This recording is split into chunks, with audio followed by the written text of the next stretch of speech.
Long term కోసం ఇన్‌స్టిట్యూట్‌ని ఎలా చూస్ చేసుకోవాలో చెప్పారు కదా! సో, ఫ్యాకల్టీ విషయంలో చూస్తే వాళ్ళు కూడా ఎంతమందిని హ్యాండిల్ చేయగలుగుతున్నారనేది చూడాలని చెప్పారు కదా!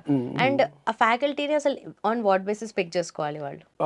మెయిన్‌గా స్ట్రీమ్స్ వచ్చేసి ఫిజిక్స్ ఉంటుంది, chemistry, biology, okay. Botany and zoology. ఈ ఫిజిక్స్ విషయానికొస్తే జనరల్‌గా బైపీసీ వాళ్ళకి ఫిజిక్స్ అంటే కొంచెం ఫియర్ ఉంటుంది. ఎందుకంటే బైపీసీలో వాళ్ళకి క్యాలిక్యులేషన్స్ ఏమి ఉండవు, మ్యాథ్స్ ఏమి ఉండదు. బట్ ఈ ఫిజిక్స్‌లో కొంత మ్యాథమెటిక్స్ ఉంటుంది. దానికోసమని ఫిజిక్స్ అనగానే బైపీసీ పిల్లలకి ఒక కైండ్ ఆఫ్ ఫియర్ ఉంటుంది.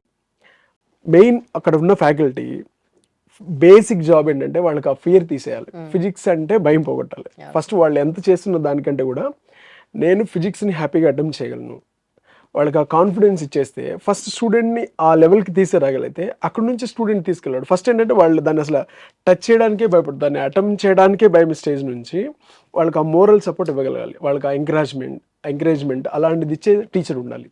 సో అలాంటి ఫ్యాకల్టీ అంటే స్టూడెంట్ ఎలా ఉన్నాడు, వాళ్ళ ఏ లెవెల్లో ఉన్నాడు దాన్ని అర్థం చేసుకొని తనకి ఎక్కడ అంటే లో ఉన్నాడు దాన్ని ఫిల్ చేసే స్టూడెంట్ ఉండాలి. ఓకే. దాన్ని అంటే స్టూడెంట్కి అది గ్యాప్ని ఫిల్ చేసే టీచర్ ఉండాలి.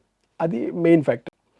ఈ ఫిజిక్స్లో జనరల్గా కొన్ని ప్రాబ్లమ్స్ ఉంటాయి. నార్మల్గా మనం అటెంప్ట్ చేస్తే ఒక 5 మినిట్స్ పడుతుంది.